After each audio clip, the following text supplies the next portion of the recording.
देखिए, मध्य प्रदेश गवर्नमेंट ने एमबीबीएस छात्रों के लिए एवं पोस्ट ग्रेजुएट एमडी एमएस करते हैं बच्चे, उनके लिए 19 जून 2019 को राजपत्र में एक रूल बनाया, जिस रूल के हिसाब से कि जब सीट अलॉट हो जाती है, वो सीट अलॉटमेंट के बाद, चाहे वो एमबीबीएस की हो चाहे वो पोस्ट ग्रेजुएशन की हो, कहीं छात्र उस सीट को किसी कारणवश छोड़ता है मिड सेशन में, तो उसको 30 लाख रुपए जमा करने पड़ेंगे एज अ पेनल्टी, जिसको कहा गया सीट लीविंग बॉन्ड रूल।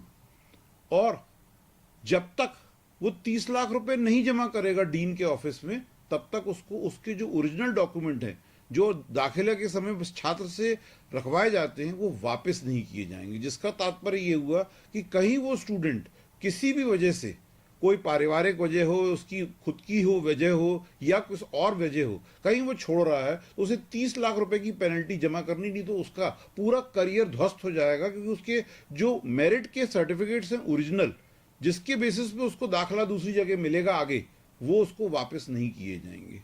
अब मध्य प्रदेश जो है, ये हर कोई जानता है कि ये एक गरीब प्रदेश है।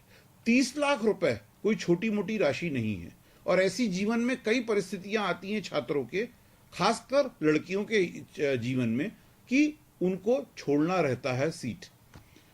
मजे की बात यह है कि 19 फरवरी 2024 को लोकसभा में ministry of health and family welfare के कैबिनेट मिनिस्टर के लिए एक क्वेश्चन रेज किया गया कि ये जो सीट लीविंग बॉन्ड का नाटक चल रहा है मध्य प्रदेश में, जिसमें बच्चों से 30 लाख रुपए वसूले जा रहे हैं, इस पे नेशनल मेडिकल कमीशन को डायरेक्शन दिया जाए।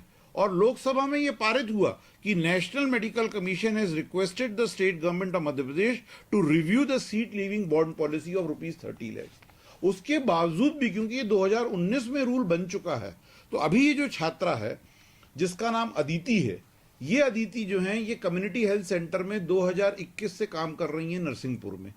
इनको जब इनको दाखिला मिला 2022 में एमजीएम मेडिकल कॉलेज में, इन्होंने तुरंत पत्राचार किया कि मेरे को बहुत अच्छी सीट मिल गई है रेडियोथेरेपी की, और सेंट्रल इंडिया के बेस्ट गवर्नमेंट मेडिकल कॉलेज में एमजीएम मैं पढ़ना चाहती हूँ, पोस्ट ग्रेजुएशन का कोर्स करना चाहती हूँ। लेकिन इनको ना तो सीएमओ नरसिंहपुर ने और ना ही वल्लभ भवन से इनको एनओसी प्रदान की गई। बिना एनओसी के गैर कानूनी है कि जो मेडिकल ऑफिसर के रूप में कार्यरत हैं, वो वहां जाके पढ़ाई नहीं कर सकते।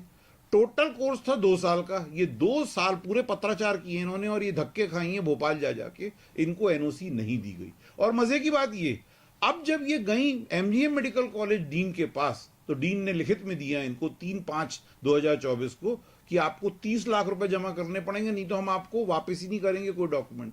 जिसके खिलाफ मैंने ये रूल को चैलेंज किया। This rule is hit by article 14 and 19 1G of the constitution of India. It is ultra vires. Secondly, dean जो है, डीन को ये पता करना था कि एनओसी इनको नहीं प्रदान की गई, इसलिए ये कोर्स नहीं कर पाई। ये अपनी मर्जी से इसमें त्यागपत्र नहीं दे रही थी। इतनी अच्छी सीट, वो भी रेडियोथेरेपी की, आज कोई बच्चा नहीं छोड़ता। प्राइवेट मेडिकल कॉलेज इस सीट के आज अंदर ही अंदर 3.5 करोड़ से 4 करोड़ रुपए ले रहे हैं। उसके बावजूद इस लड़की को एनओसी नहीं मिली, इसलिए इसको ये कोर्स नहीं कर पाई। इसलिए कोर्ट ने इसमें सभी को नोटिस जारी किए हैं और एमजीएम मेडिकल कॉलेज को ये डायरेक्शन दिया है कि इसको बिना 30 लाख रुपए लिए, इस जो पेनल्टी के लिए जा रहे थे, इसको पूरे डॉक्यूमेंट वापस किए जाएं तुरंत। तो ये अपने आप में एक लैंडमार्क डिसीजन इसलिए होगा क्योंकि ऐसे कितने छात्र हैं मध्य प्रदेश के। क्योंकि एक ये, मैं फिर से कह रहा हूं at the cost of repetition, एक गरीब राज्य जहां पे 30 लाख रुपए कोई मामूली बात नहीं है, दिल्ली या बॉम्बे का शहर नहीं है।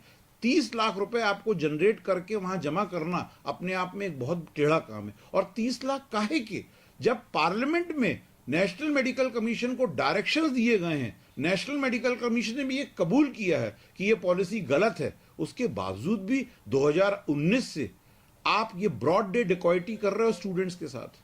तो मेरे हिसाब से ये एक बहुत अच्छा निर्णय है division bench from the high court of Madhya Pradesh. And मेरे हिसाब से ये एक मील का पत्थर साबित होगा मेडिकल स्टूडेंट्स की लाइफ में, क्योंकि मैं पिछले 30 सालों से इस सब्जेक्ट की वकालत कर रहा हूं, तो मुझे मालूम है कितने स्टूडेंट्स इससे परेशान हैं। कुछ पेपरों में आप पढ़ते हो कि कितने बच्चे सुसाइड कर लेते हैं, कहीं उस पर्टिकुलर सीट को छोड़ने की परमिशन नहीं मिलती और उनके माँ बाप 30 लाख रुपए का इंतजाम नहीं कर सकते। तो ये अपने आप में कोर्ट ने यही कहा है कि नोटिस जारी करके कि 4 हफ्ते में इसमें जवाब दिया जाए, एवं एमजीएम मेडिकल कॉलेज को डायरेक्शन ये है कि आप इनके सारे डॉक्यूमेंट तुरंत वापस कीजिए। 30 लाख रुपए आपकी मांगने का हक नहीं बनता। नोटिस जो हैं वो principal secretary medical education department Vallabh Bhawan Bhopal, national medical commission new Delhi और इसी तरह commissioner health, principal secretary commissioner directorate of health services, director medical education Satpura Bhawan एवं एमजीएम मेडिकल कॉलेज इंदौर, ऐसे टोटल 5 लोगों को नोटिस जारी हुए।